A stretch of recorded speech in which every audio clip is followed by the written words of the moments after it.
It has been a very volatile day of trade. In fact, we were holding up steady, but then when the inflation numbers came, we cracked well below the level of 5,700 to 5,698 thereabouts, but then managed to recover pretty steadily to end higher in the green.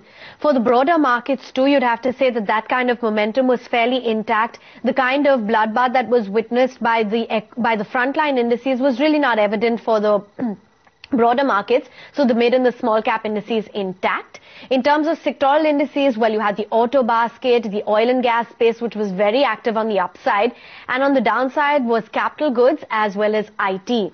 Index gainers included a Tata Motors. That one really caught everyone's attention. A very smart gain of 9.7%. Hindalco, BPCL, as well as NMDC were some of the other counters which really gained quite a bit of traction. Some stocks in focus. Tata Steel, a great set of numbers on account of the tax write-back, plus a great performance from Chorus. But nonetheless, CLSA still maintains a sell, saying they don't expect margins to sustain.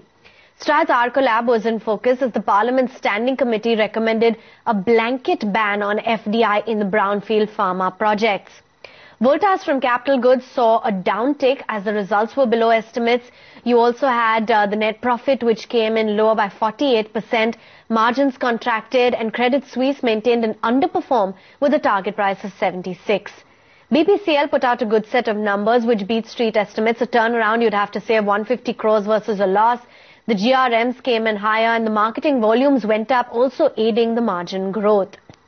Meantime, Escorts put out a spectacular set of numbers. The profits came in at 58 crores versus 18.5 crores. This is all yesterday on account of the good monsoon and tractor sales. Top line growth was also up. And Opto Circuits, as the board approved a rights issue. On the downside though, HCL Technologies, Ranbaxy, some of those very resilient counters came off in the session. Dr. Reddy's as well, and BHEL too looked quite weak.